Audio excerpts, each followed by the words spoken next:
não são os que estão bem de saúde que precisam de médico. 11. Aconteceu que, estando Jesus sentado à mesa, em casa desse homem, Mateus, ali vieram ter muitos publicanos e pessoas de má vida, que se colocaram à mesa com ele e seus discípulos.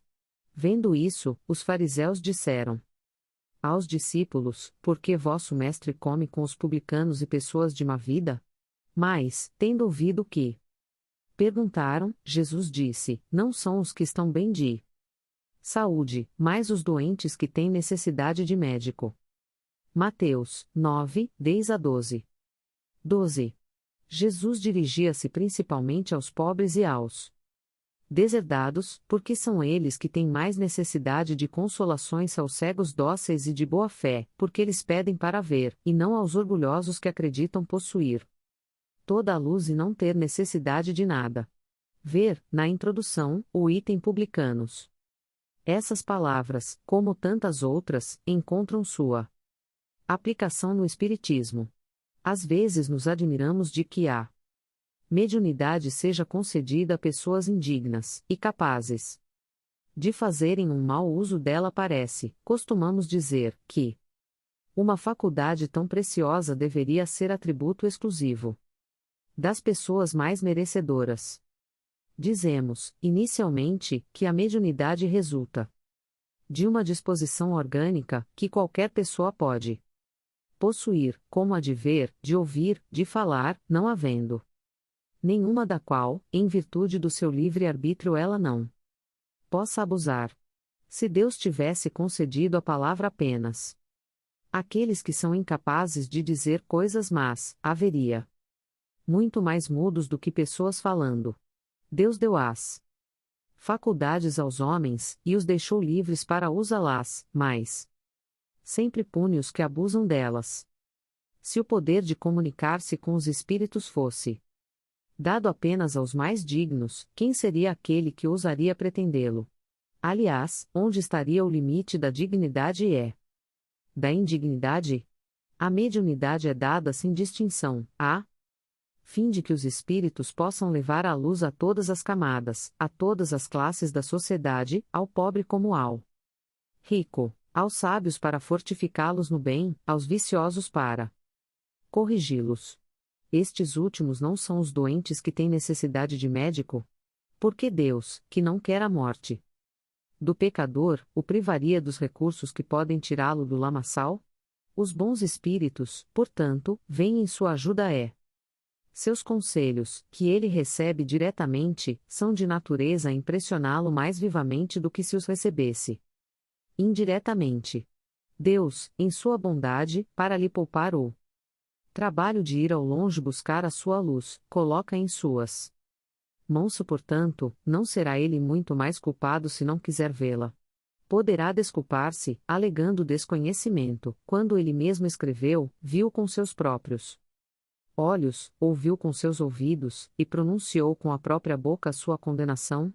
Se ele não aproveita, então é punido com a perda ou perversão da sua faculdade, da qual os maus espíritos se apropriarão, para obsidiá-lo e enganá-lo, sem prejuízo das aflições reais com que Deus atinge seus servidores indignos e os corações endurecidos pelo orgulho e pelo egoísmo. A mediunidade não pressupõe necessariamente relações habituais com os espíritos superiores, trata-se apenas de uma aptidão, para servir de instrumento, mais ou menos flexível, aos espíritos em geral. O bom médium não é, pois, aquele que comunica facilmente, mas o que é simpático aos bons espíritos e só por eles é assistido. É unicamente neste sentido que a excelência das qualidades morais tem poder absoluto sobre a mediunidade. Coragem da fé. 13. Todo aquele que me confessar e me reconhecer diante dos homens, eu também o reconhecerei e confessarei diante de meu Pai que está no céu. E todo aquele que me renegar diante dos homens, eu mesmo também o renegarei diante de meu Pai que está nos céus. Mateus Ex. 32 e 33. 14. Se alguém se envergonhar de mim e de minhas palavras, o Filho do Homem também se envergonhará dele, quando vier na sua glória e na de seu Pai dos santos anjos. Lucas 9, 26, 15.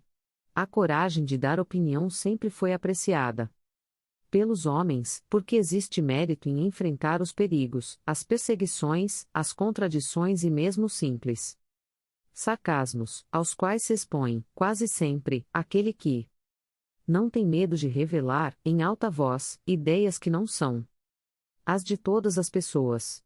Aqui, como em tudo, o mérito é proporcional às circunstâncias e à importância do resultado. Sempre a fraqueza quando se recua diante das consequências da opinião emitida, ou em renegá-la mais há casos em que isso é uma covardia tão grande quanto fugir no momento do combate.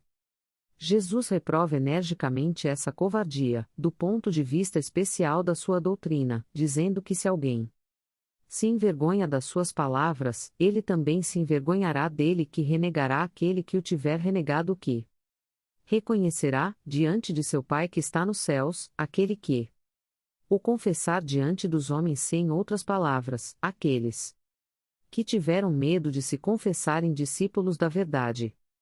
Não são dignos de serem admitidos no reino da verdade. Eles perderão o benefício da sua fé, porque é uma fé egoísta. Que guardam para si mesmos, que escondem com medo de que ela lhes traga prejuízos neste mundo, enquanto que aqueles que, pondo a verdade acima de seus interesses materiais, a proclamam abertamente, trabalhando ao mesmo tempo pelo seu futuro e pelo dos outros. 16. Assim será com os adeptos do Espiritismo, visto que a sua doutrina é o desenvolvimento e a aplicação da doutrina do Evangelho, é a eles também que se dirigem as palavras do Cristo. Eles semeiam na terra o que colherão na vida espiritual, lá colherão os frutos da sua coragem ou da sua fraqueza. Carregar sua cruz. Quem quiser salvar sua vida, a perderá. 17. Sereis benditosos quando os homens vos odiarem, quando vos separarem, quando vos tratarem injuriosamente, quando rejeitarem o vosso nome como mal. Por causa do Filho do Homem. Alegrai-vos, nesse dia, exultai, porque uma grande recompensa vos está reservada no céu, porque era assim que os pais deles tratavam os profetas. Lucas, 22 e 23, 18. Chamando para junto de si o povo, com seus discípulos, ele lhes disse: Se alguém quer me seguir, que renuncie a si mesmo, que pegue a sua cruz e me siga, porque aquele que quiser salvar a si mesmo, se perderá, e aquele que se perder por amor de mim e do Evangelho, se salvará. Com efeito, de que servirá a um homem ganhar todo o mundo, e perder a si mesmo? Marcos 8, 34 a 36, Lucas 9, 23 a 25, Mateus, ex. 38 e 39. João 12, 24 e 25. 19. Alegrai-vos, disse Jesus, quando os homens vos odiarem e vos perseguirem por minha causa, porque vós sereis recompensados no céu.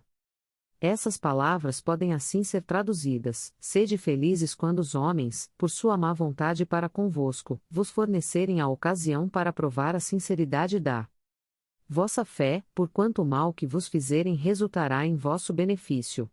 Lamentai-os por sua cegueira, e não os amaldiçoeis. Depois, acrescenta, que aquele que me quer seguir pegue sua cruz, isto é, que suporte corajosamente as dificuldades que sua fé lhe acarretar, porque aquele que quiser salvar sua vida e seus bens, renunciando a mim, perderá as vantagens do reino dos céus, enquanto que aqueles que perderem tudo aqui na terra, mesmo a vida, pelo triunfo da verdade, receberão, na vida futura, o prêmio pela sua coragem, pela sua perseverança e sua abnegação. Mas aqueles que sacrificam os bens celestes aos prazeres terrestres, Deus dirá: já haveis recebido a vossa recompensa.